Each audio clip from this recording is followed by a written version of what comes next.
Hey, hey, hey, hey, hey. Good evening. Welcome to the pre-show. What's up, everybody? You're here.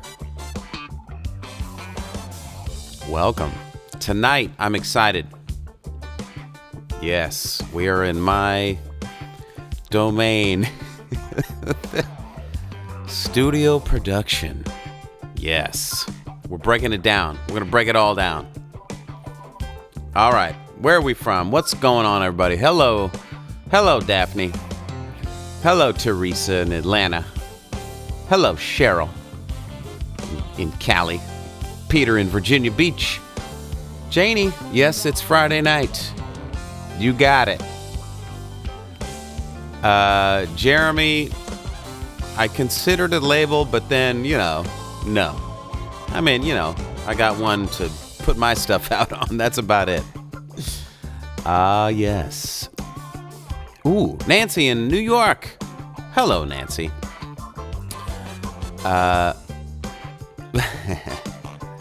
Howdy, Jennifer in Vegas. Richard in London. Hello. Akiko in Tokyo. Good Saturday morning to you. All right. Lot to talk about tonight. Wait, let's see. Lots to talk about tonight. I have a ton of questions I want to get through too, because a lot of the Hand Club members submitted questions all day long on my post that I put out this morning. So I got some good questions. I'm going to take a lot of that. But in the meantime, saying hi. Hi, Linda. Hi, Carol with an E. Hello, Jezelyn.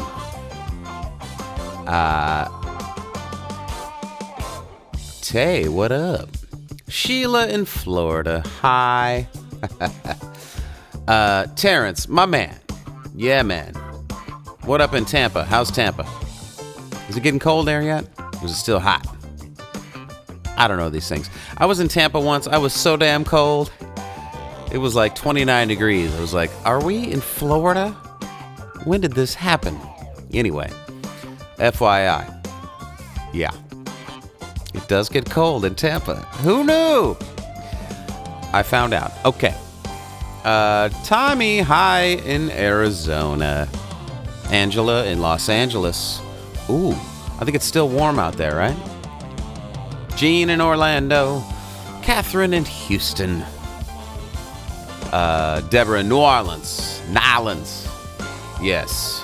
We got Norma in Washington, Maryland. Wait, Washington, Maryland? Is there a Washington, Maryland? Or are you saying... Never mind. Casey and Dorothy in Michigan. Hello. Cecil Ramirez is in the house. What's going on? Yes, we are spreading our love and sending our thoughts and prayers to Sinbad. Get better. He's on the recovery right now. So, yes, continue to think about him. Oh, my goodness. Yes. Lynetta in Oregon. Oh, hi. Out on the coast. Okay. Very nice. We got 2 minutes, 2.5 minutes. Yeah. Hello, Marilyn. How are you and Rick doing? How's San Diego these days? We'll talk. Okay. Oh my goodness. Okay. Like I said, a lot going on tonight. We're gonna take apart one of my favorite songs. It's actually a simple song, as you will find out. There's not a lot to it.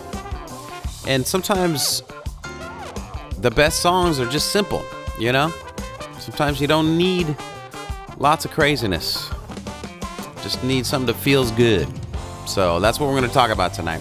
Talk about songwriting, how to produce it, and all those good things. So thanks for hanging out tonight. Yes. Yeah. I'm going to get some water. I'm going to hydrate, even though I do have some wine. Of course I do. Do you have something good in your glass? I hope. All right, minute and a half. Linda, I agree. Less is more, says the Jess. Janetta, you got number 39 out of 50 of Colors of Love. So those of you that have the printed out handwritten sheet music for Colors of Love, you can get it out. You can follow along. Right. Well, maybe you will. We'll see how it goes. Okay. We're almost there. We're almost there. Oh. I gotta hit this. Okay, I got it. Are you guys ready?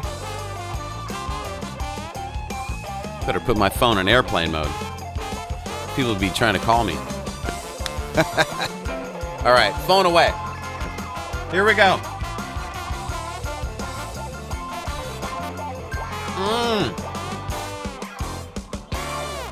Yep. Hey, it's Brian Culbertson. We're live, and it's Friday night. Whoa! Yeah, I don't know why I always do that. It's like, whoa, we're in. The show's happening. Welcome, everybody. It's the hang. It's time to sing. What? It's Friday night. And I got my glass. Do you got yours? It's Friday night. It's Friday night. It's Friday night. It's Friday night. It's Friday night. Night. It's Friday night. It's Friday night. It's Friday night. I added some echo right there. Well, tonight, you know what we're doing. We're going to take apart one of my favorite songs of late, Colors of Love. Yes, we are. We're going to talk all about it. We're going to take some questions and more. It's Friday night.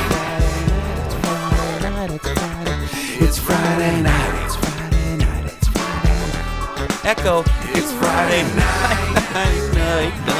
So you're talking about production already. It's Friday night. It's Friday night. It's Friday night. It's Friday. Whoa! And there it was. Yes. Well, what am I drinking? Let me get right to that, because these are the important things. The Corley Proprietary Red Wine Blend, Napa Valley 2016. I love this wine. It is really, really good. But before we get into that, I'm going to play a song so that you can hear what we're going to talk about tonight. What?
Colors of Love. Okay.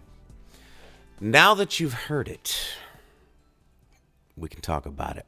And if you haven't heard it, that was Colors of Love. That was the title cut off of that album.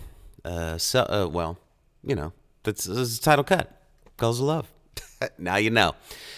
That came out, let's see, Valentine's Day 2018. Not even 3 years ago. So about 2.5 years ago. Excuse me a second.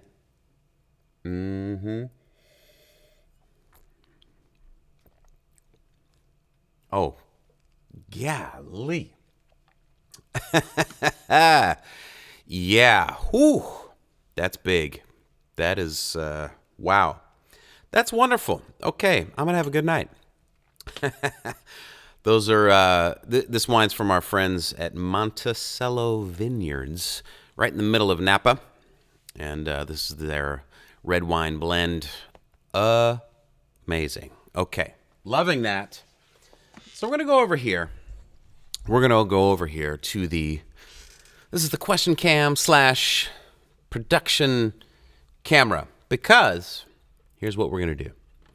I'm going to switch over. I don't think I've done this on a Friday night show before. I've done this a lot on, some of the Monday and Wednesday Hand Club shows. But Friday night, this is, I think, a new feature. We're going to the Mac screen. Ready? Here it is. Okay, so here it is. I've broken it down. First of all, the program that I use to make new songs and to write in is called Logic. And it's made by Apple. Well, they bought it from somebody. You know how they do. So made by Apple, and it's called Logic Pro. You've probably all seen, if you have a Mac at home, you've seen this program called GarageBand. In essence, this is GarageBand on steroids. You know what I'm saying? It's the difference between iMovie and Final Cut Pro. So this is the pro version of making music. So that's what I'm using. So the song Colors of Love, where did it start? Many of you may be asking, where does the song come from? Well, first of all, let me go back to this for a second. First of all, Colors of Love was actually the last song on the album that I wrote. I had written the whole rest of the record, and I just felt that it needed another song, needed one more song. So I sat down. I knew it needed to be a slow song to fit in with the rest of the album. So I kind of had that as a starting point. That was my starting point, a slow jam. And I knew I wanted it to be feel good and uplifting and something that maybe could get played on the radio. So these are the criteria that I had in my mind when I started writing this song, because I knew I had everything else. I had some vibe. I had other things. I had various things. So I wanted this kind of song. So what do? I first start by getting a Rhodes patch, like a Fender Rhodes patch. This is very raw. I'm breaking it down. Raw. Okay. Dry Rhodes. I'll just start with this just to mess around with different chord changes, right? So I don't even know the first chord that I came up with, but in essence, I ended up on this B major 7 chord. By the way, if you want to put your headphones in or put this on your stereo system, it'll be a little more interesting than listening just out of your phone speaker. Just an FYI. Okay. Then I was like, okay, where's that going?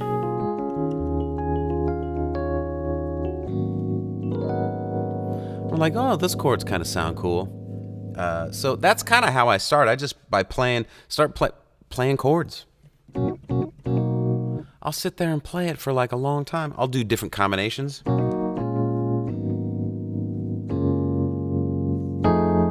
No, right? I'll try things until I'm like, ooh, I like this. I'll just kind of let it marinate. Right? I like B major because you can do that. Watch this.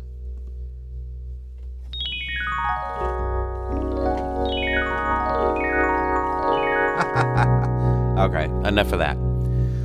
But it needs to go somewhere. well, that's a little plain. So, ooh, it's it's lighter, a little more happy. Instead of, see, that's a little darker, a little moodier. I wanted to keep it kind of uplifting. That's a little more smiley. And there's a little hint of a darkness, but still like sensual. That makes sense?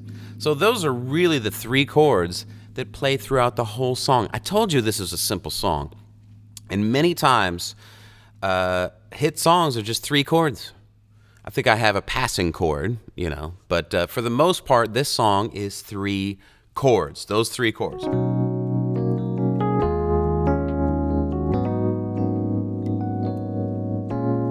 See the passing chord? Passing.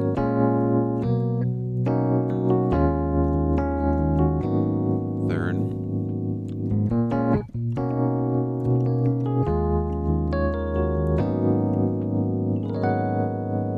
That's it.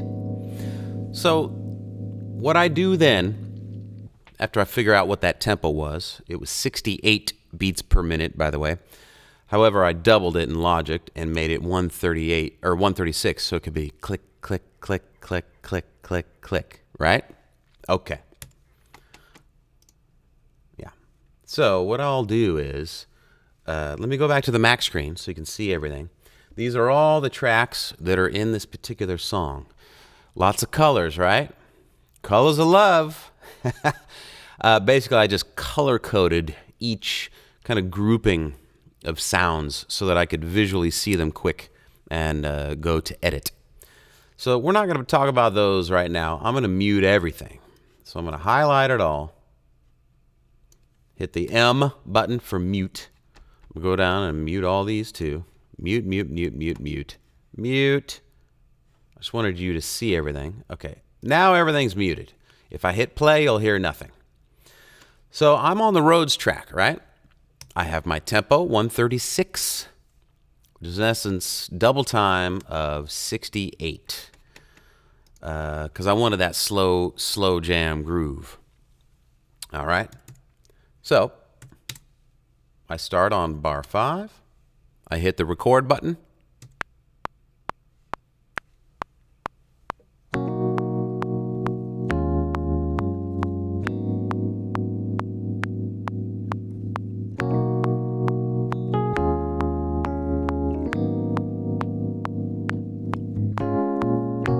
Okay, so I do that. Now it's recorded into there. I can play it back. Listen. Or I can zoom in and look at it.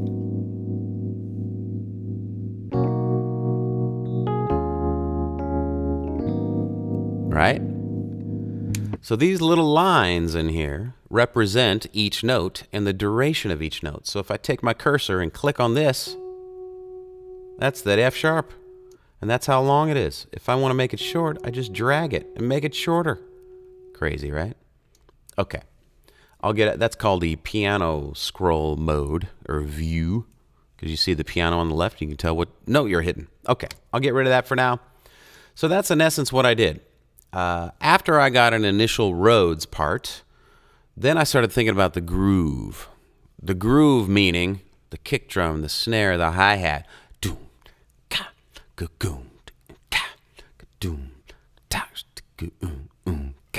Right?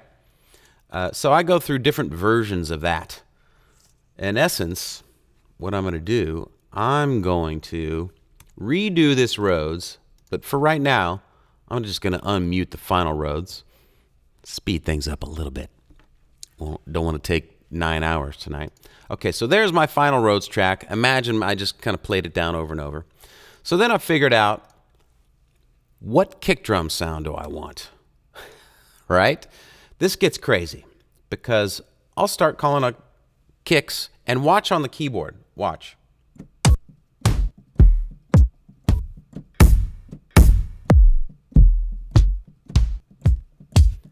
Every key has a different kick drum sound on it.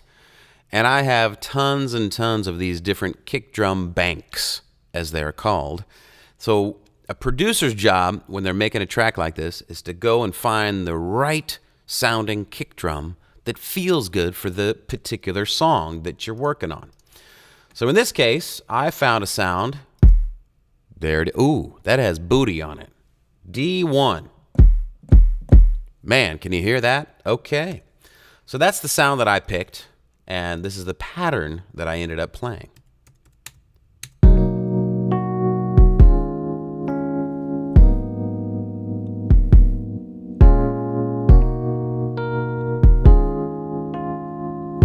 Here's the... Right? So in essence, I do the same thing as I did with the Rhodes. I just play it while I'm recording and then fix it up if I need to.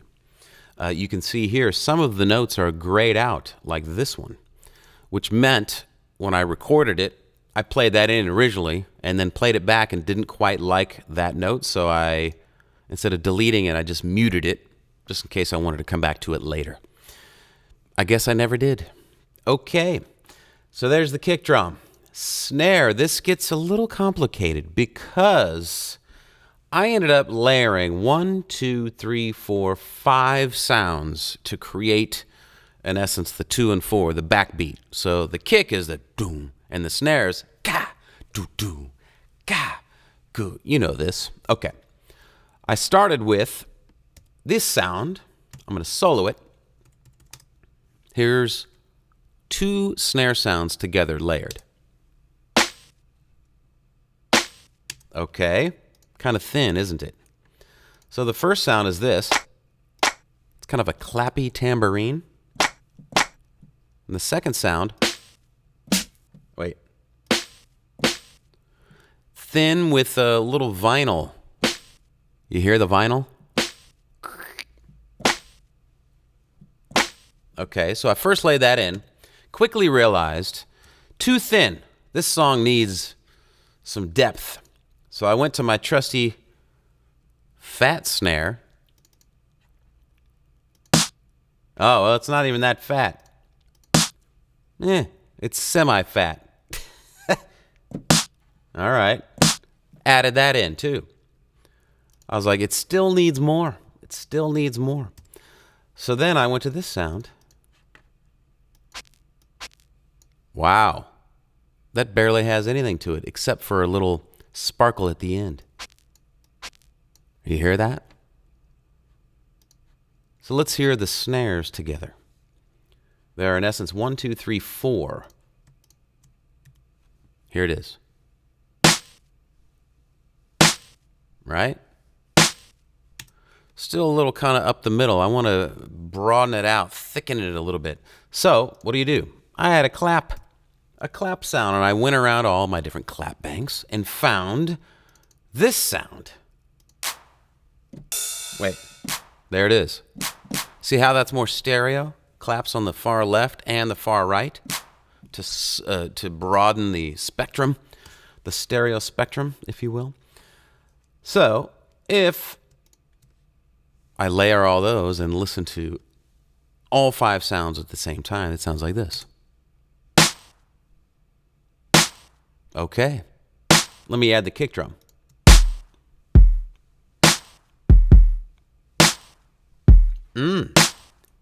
Now we got a groove. Here's the Rhodes.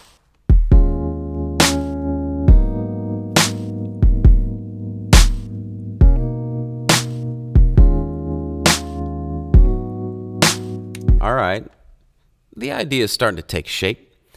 This is how I do it. So I layer and layer and layer, keep adding things to make it groove more, make it more interesting. Next thing I would add after I have a kick and snare is a hi-hat. Yes. So I'm going to unmute the hi-hat that I found. So again, here's all the hi-hats.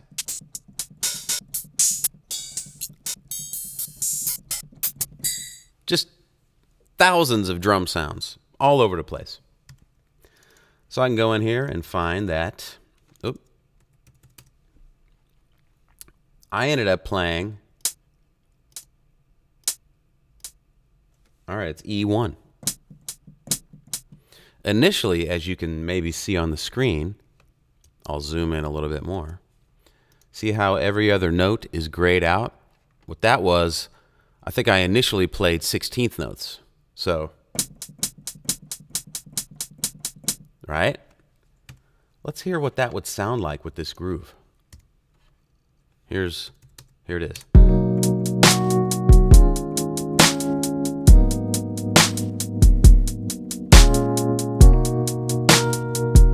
Way too much going on, so I quickly hit the mute on every other beat so that it turned out to be just this.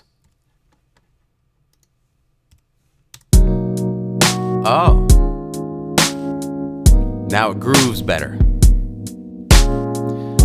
But sometimes you don't know until you do it. You got to try it to know that it doesn't work. Then you can go back and tweak and fix until it's just right. So that was the initial thing. So then I started adding more things on top of it. Like it needed a little bit more movement. So I was like, well, let me add some percussion. But I didn't want it to be real. I wanted it to be kind of more R&B sound. And so in a lot of R&B records, they'll add a sound called a cabasa. So I decided to get this cabasa sound. Hear that sound on the right side? All right, so let's add that in. Here's the cabasa. Hear that? But not a lot. Right? Just keeps things moving. I dig it. Okay. The other percussion sounds are, well, something I added way later. I'll get to that in a little bit. It needed little crashes and cymbals and things, so I added little tiny things to it. Take my word for it. Here it is.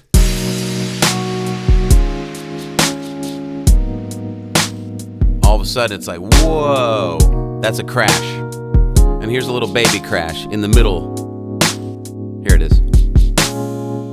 Did you hear that? Okay. So now that we got our groove going, I always have to add a bass. Of course we need a bass. What kind of bass do we need? We need a bass with sub on it. What does sub mean? Sub means it's going to rattle your subwoofers because there's a lot of low frequencies. So if I want to do that, I'm going old school analog. So I got a piece of gear called the SE1. And I called up this sound. Oh, where is it?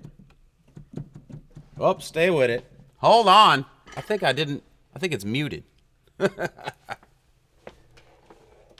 Where is it? Yeah. Okay.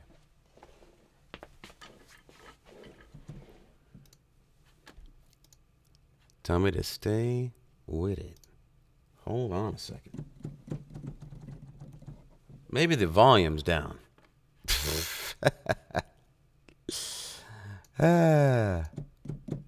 Nope. I don't know what's going on. I know what's going on. Stay with it. Yeah. One sec. All right, it's going to be good now. Here it is.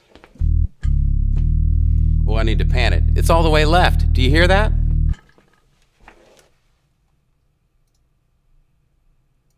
There we go. Okay, we're going to be good now. Do I need a drink or what? There we go.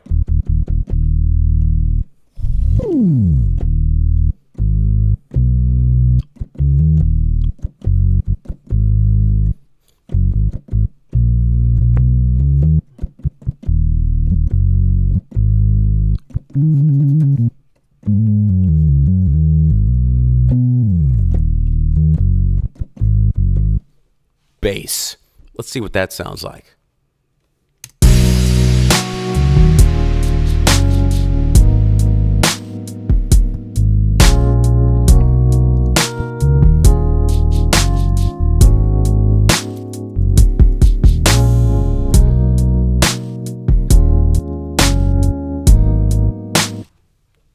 is, all of a sudden it kind of sounds like a song.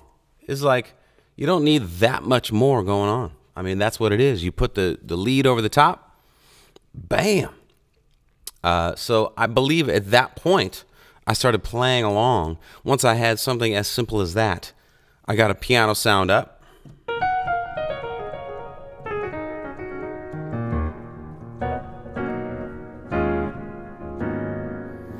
So as you see right here, see all these grayed out things called piano? Piano 1, 2, 3, 4, 5, 6, 7, 8, 9. That's me, in essence, improvising and figuring out the melody. Shall we listen to piano 1 and see what I did on the very first take that I recorded? Now, granted, there's probably a whole lot of weird things on here, but let's see what I did. Let's see what didn't make the record. Okay, I'm going to go up to this bar here. Let's see what happened.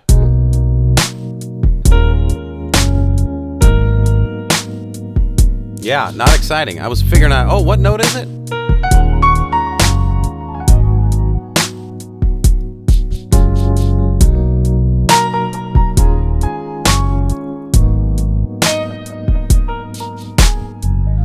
That's almost like a little bit of the B section, right?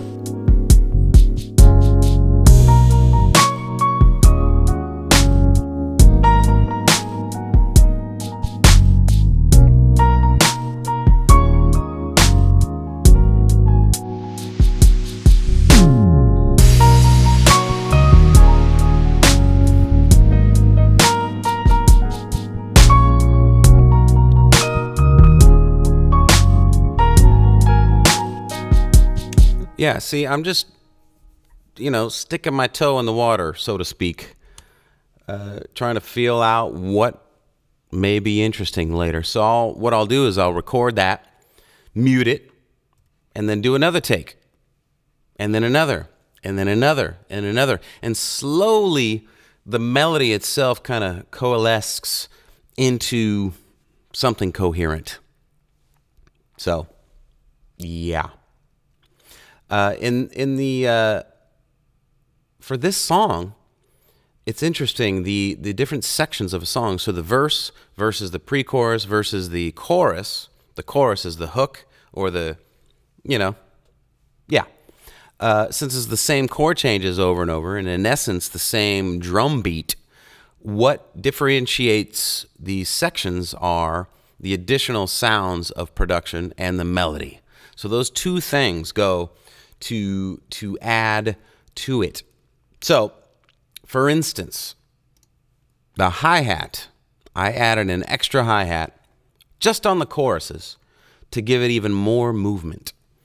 So, listen to the chorus, and you'll hear, well, you know what, let's play it from the B section and then go into the chorus and listen to what comes in. Here's the B section.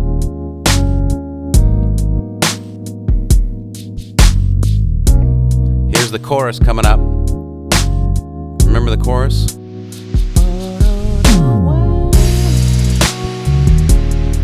Hear that extra hi-hat?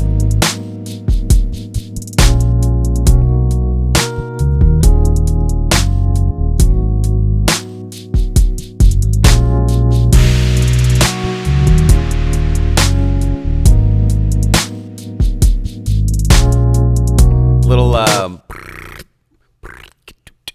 obviously very contemporary sounding these days. Everybody got that going on. Call them like trap hats.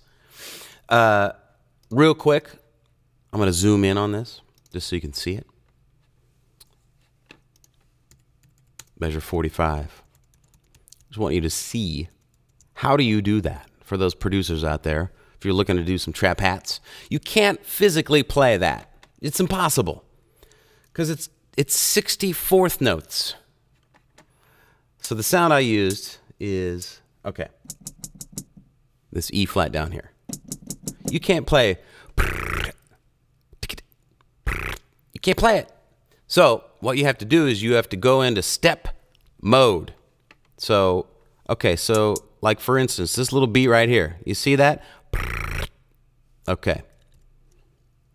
So imagine those aren't there. This is what I start with. I just added one. I recorded one, then you copy and paste it over all those times. Okay, then we're going to take those and duplicate that. Oh, one too many. Then we'll take them and quantize them perfectly to a 64th note. Boom. So let's solo that, and you'll hear it now. Right? Crazy, right? You can't play that. You got to program it. You got to go in there with that little, zoomed in. So what you have to do is just kind of think about what pattern you might want in your head and then go into that super zoom and copy and paste. It's definitely surgical and not very musical when you're doing that because you're not actually playing anything.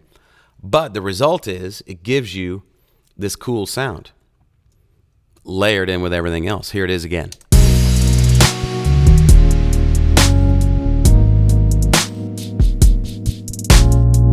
Right? It's cool. Now I played the other parts because they're pretty simple. Oh my goodness. Hey, it's halfway through already. I want to take a couple questions. Shall we do that? I think so. Let's take some questions. Get to these questions. Tonda Hill in Maryville, Indiana. Have you ever experienced writer's block? Sure. I mean, there's times where you're not overly creative. So what you do is you go do something else. You take a walk. You ride a bike. You wash the dishes. You clean.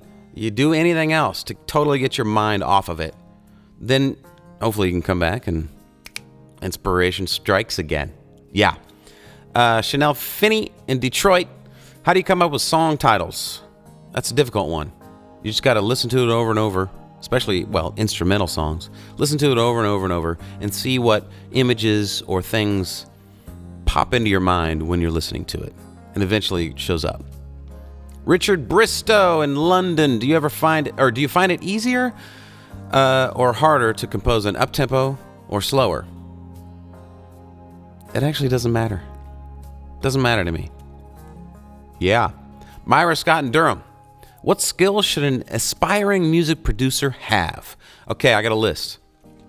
You got to have a good ear. You got to have a good vision of what you want it to sound like and understand what it takes to get it to sound like what it sounds like in your head. Not easy. You have to understand the equipment, the tools of the trade. You got to work hours and hours and hours and years and years and years to really understand and know how to work everything well.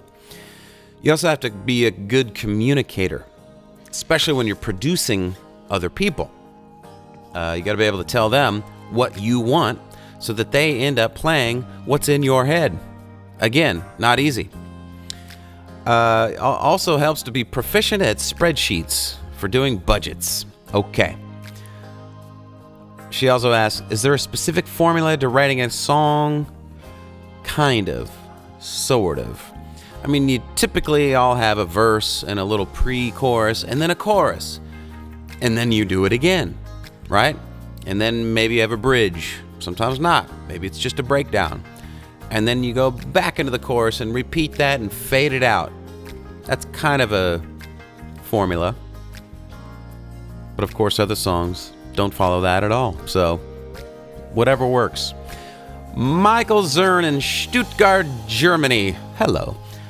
Did you ever face a situation that you had a genius melody in your mind and some hours later you couldn't recall it and it was gone? Is there a method to avoid it, like humming it into your phone? Well, first of all, yes, you got to use your phone because you always got it with you. So you use voice memo. So if you're out and about, not in a studio, you got to record it into your phone. I've been asleep. Run out and record it into your phone real quick if you wake up with a melody. So there you go. All right, there's some questions. And while we're here, I think we need to do a little Flashback Friday. What do you think? I think so. Talking about production and studios. Here it is. Flashback Friday. Oh my God. Me in 1989. Oh my goodness. Yeah. One of my first studios in high school. I had a DX7, an M1, a little Roland box. A year later, when I started writing really, good songs, believe it or not. Senior year in high school. Beautiful Liar and Long Night Out I wrote that year. A couple years later, I was in college. This is my dorm room. Actually, not dorm room. It was an apartment. And it was not pretty looking. Forward a few years, I actually upgraded to the studio when we moved out to LA.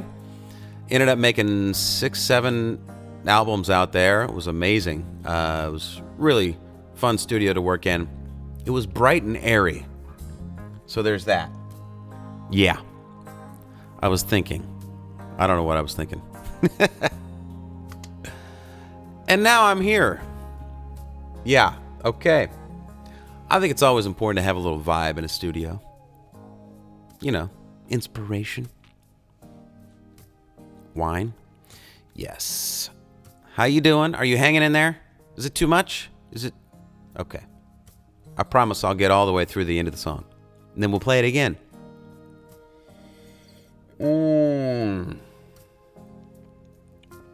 Oh, that Corley's good. Check it out again. Yep. Oh, yes. Loving that. All right. Let's get back to Logic, shall we? Are you there? All right. Yes. All right, let me stop this background music. There's no fade again. I'm just going to stop it. Boom. Cut it. Okay. Where are we at? One other thing that was cool about Colors of Love, it had this do-do-do-do-pa, right? This kind of big drummy thing. So I added what I called toms. They're not really, I don't know if they're toms, so to speak. It's just noise. Oh, it's an electronic tom. Wow. Drum machine toms. So those got added in on the do-do-do-do-doom. And that happens throughout the song, as you see. All right. So one of the most interesting things to me about this song, and I actually wrote this part before I wrote my piano melody. This is the that part. Right? That's one of 3 sounds that's layered in to this little sound. I first started out with the glockenspiel. If you know what a glockenspiel is, it sounds like this. Wait. Whoops. Stay with it. Here it is. Glockenspiel sounds like this. Right? Play with metal hammers. Then I added some flute. Right? Then I added bowed bells. I don't even know what that means. I was just scrolling around different sounds that I could layer because I wanted this thick, layered sound to create this. And I wanted it to be unique sounding too. So I found this weird sound. I don't know what that is. It's weird. On its own, it sounds horrible. But when you start layering it with the flutes and the glockenspiel, it sounds like this. And granted, this is still raw, not even mixed, raw inside Logic. Here's what it sounds like. Interesting. Right? So let's put that on top of the groove that we have. Here it is. Whoops. Here it is. There it is.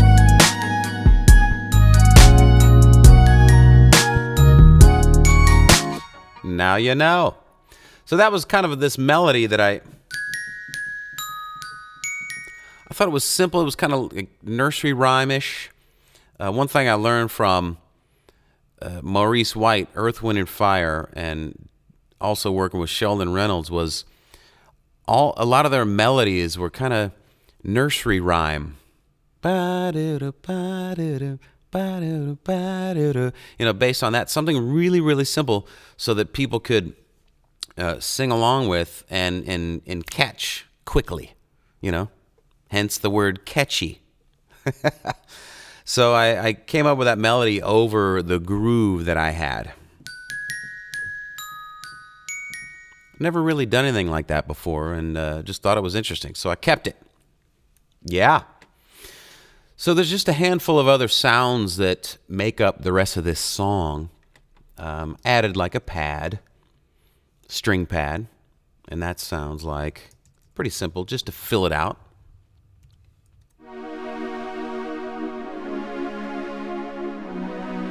And a lot of the Colors of Love album was, it had retro kind of analog synthesizer sounds in it. And this is an old Roland synthesizer that I used. I forget what it was. Anyway, it says JP. Yeah. Anyway, so there's that. I wanted that retro feel on top of, or, supporting this modern track.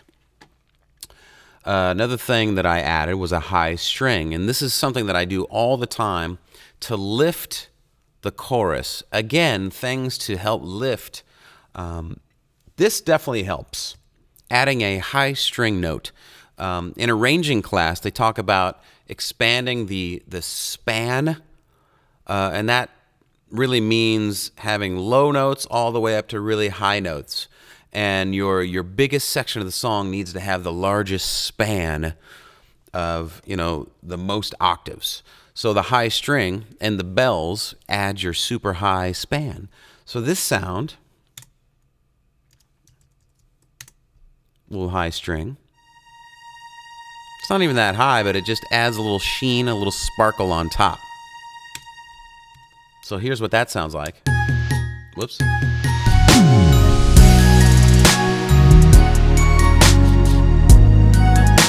Hear it up there? Just hanging out. One note.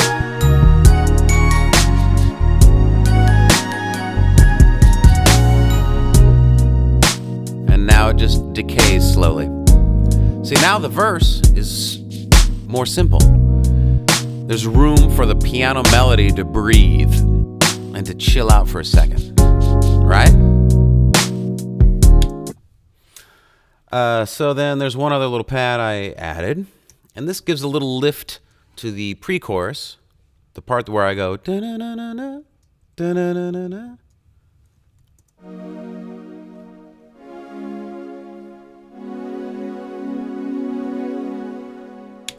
All right. These are just little production things. It needed a little lift on that part. So here's what it sounds like.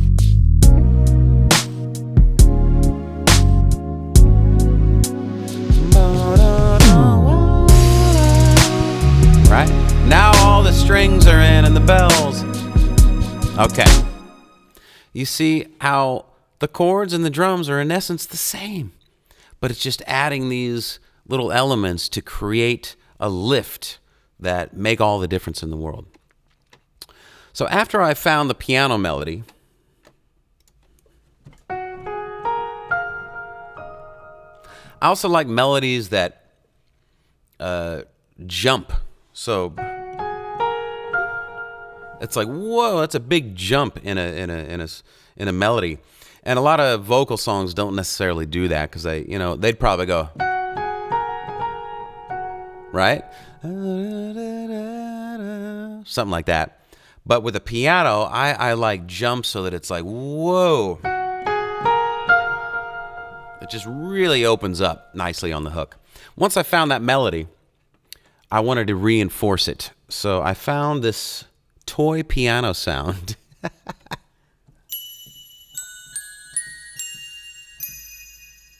With a whole lot of reverb on it. And again, all these sounds that I find, I'm just scrolling through different sounds and trying to find them. So once I added that onto the piano melody, listen to what that sounds like.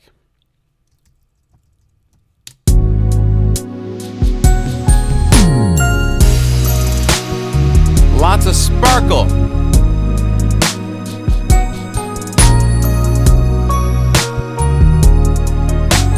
without the piano. Listen to the toy piano. Right? But now, listen to it without the toy piano.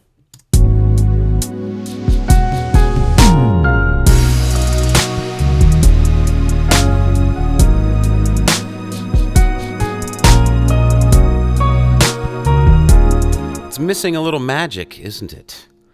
A little fairy dust. One more time with the toy piano. Sorry. And adding the piano.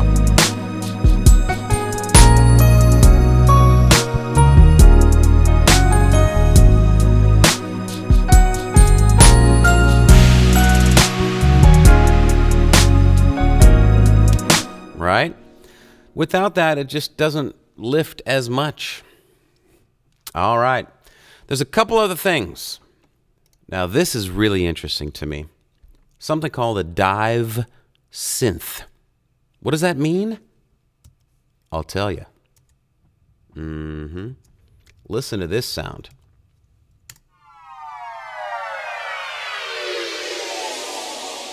Whoa. Sounds like a dive. A synthesizer diving. So, that is really leading into that chorus on top of the piano melody going da da da da da. So the dive is going da da da. So it's really pushing you to that chorus. Listen with that in mind.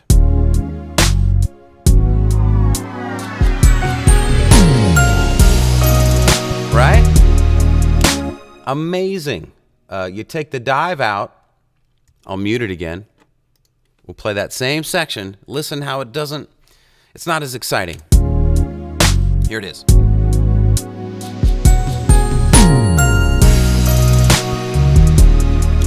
Just kind of falls into it. It doesn't like push you into it. One last time with the dive synth. Here it is.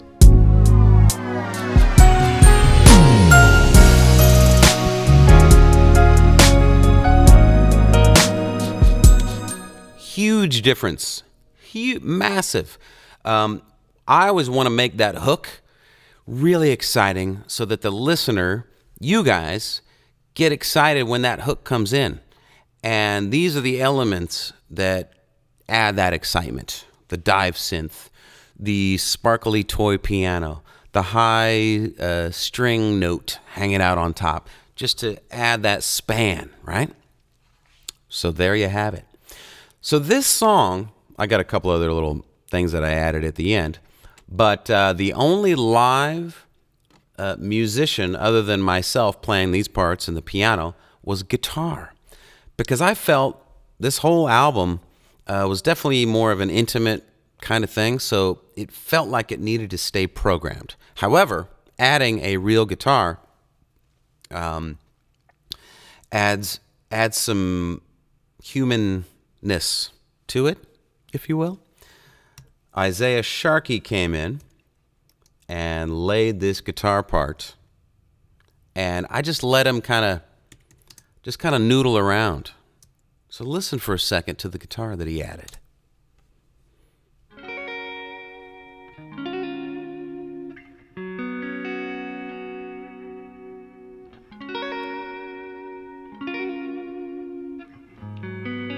Kind of slinky. Wow.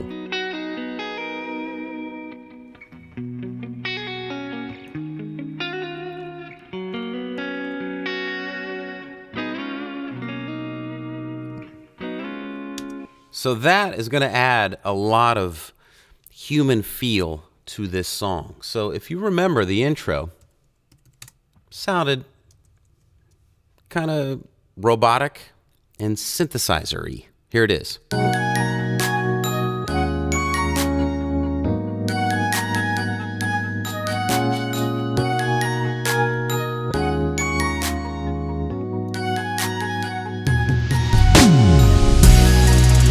Right? Very yeah, robotic almost. So, what do? We add a real human playing something not in a computer. And this is a guitar added with reverb and some delay. So let's add that guitar onto this track. Here it is.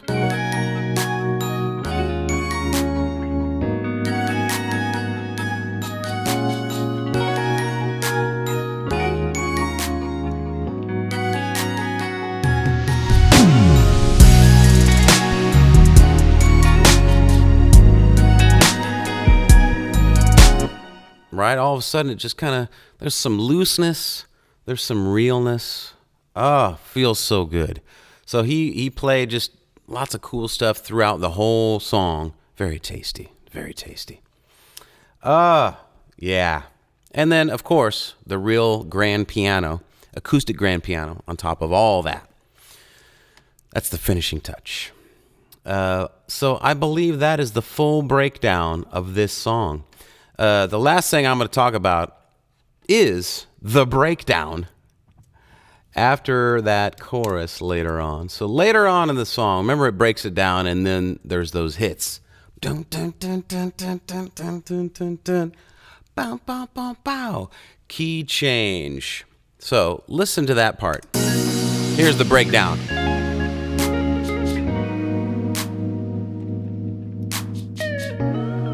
No piano.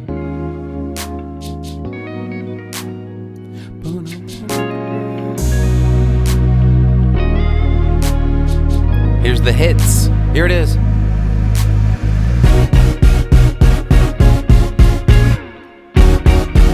Key change.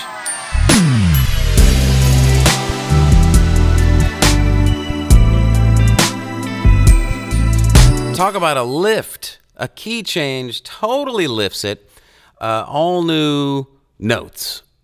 Even though they're the same, they're just a half step up. You know. And then I added only one more element to the end, one extra string note, and then some bells arpeggiating. This is the sound that only comes in on the ending, on the key change. I thought it needed an extra lift. So, besides everything else that it had, this is layered. Right? Pretty crazy. And that's it. That's it. So once I had everything down, I transferred it all into Pro Tools to be mixed. Bob Horn and I mixed this song together. And what that means is just kind of putting all the levels together, making it sound cohesive and like more like a record. Because this still sounds like a demo, kind of. You know what I mean? Once it's mixed and mastered, all of a sudden, hey, it sounds like a record. But look at the time. Oh my goodness. It's 5 till. Should I play the song one more time? I think so. So now that you understand all the little parts in between, listen for those things. More, I don't know. Whatever the word is. Stay with it. All right. Here we go. And you know what? I'm gonna dedicate this song to a friend of mine who lost her mother this afternoon. This goes out to her.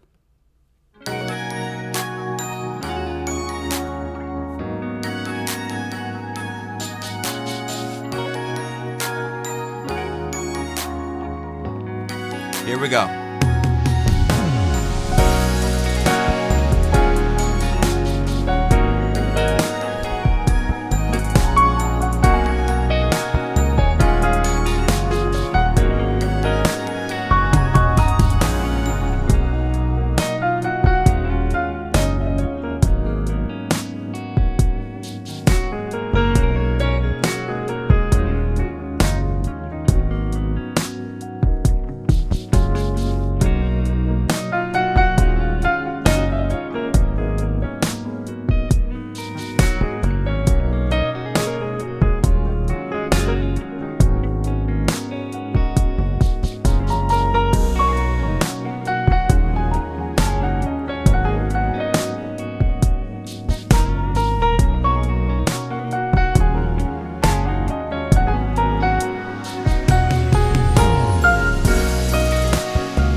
There it was.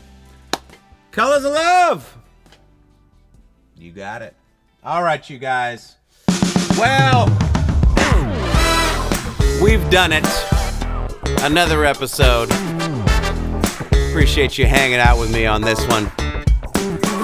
Now and then, I gotta educate. Right. But right now, sing it. It's Friday night. It's Friday night. It's Friday night. It's Friday night. It's Friday night. That's right. All right, you guys. Again, thanks for hanging out tonight. Next week, it's Thanksgiving.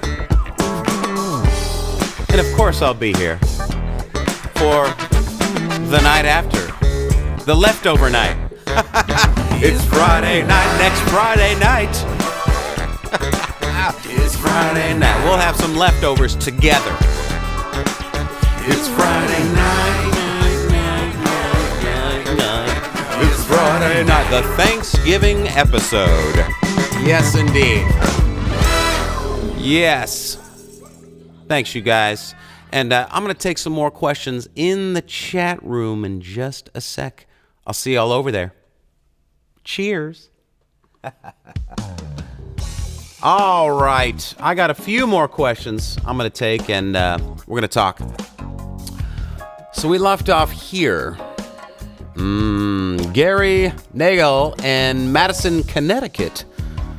Are most of your musicians recording your songs separately during sessions, or do you record songs while they are playing together simultaneously?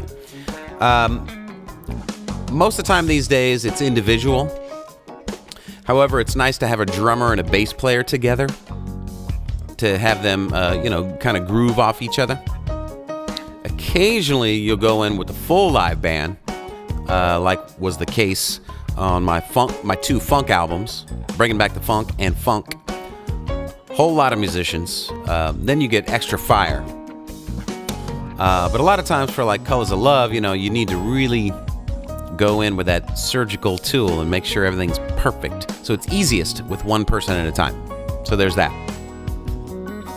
Lucky Lynch in Ventura, California. When you're composing, what keyboard sound suits the mood of the song? Well, I think like you just heard, I kind of start with a Rhodes sound and then add lots of layers and then end up with piano last. There it is. Let's see. Tony Britton in Nashville. Since you're an indie artist, who do you access to listen to material before it makes the final cut? Or do you do it alone? I definitely play everything for Michelle, so she's hearing everything. Also, obviously the engineers, so they're hearing things. And the last engineer is Bob Horn, who mixes with me. So, that's kind of it. Of course, I throw things off other people, but that's the main kind of thing right there. Yeah. Tommy Myers in Dana Point, California. Now, when you are composing, do you do everything in computer? Was there ever a time where you didn't compose with computer? I started, like you saw, those early photos. I really started in the computer age. I'm a kid of the computer. What can I say? The early Macintosh Plus. Occasionally I'll sit just at a piano and play, of course, but that's a different thing. When I'm making tracks, I'm sitting at the computer. Natalie Lindsay Smith in Cleveland. Given your process for engineering your music, I would like to hear you compare engineering your music today versus when you first began. Oh my God, it's worlds different. Worlds different. I mean, there's so much new technologies now. It's insane. That's all I have time for. All right, you guys. Who's in the chat? Thanks for hanging out with us. We'll see you on the Thanksgiving episode for some leftovers next week. Thanks, you guys. Cheers. Remember, music from the hang. Pre-order now.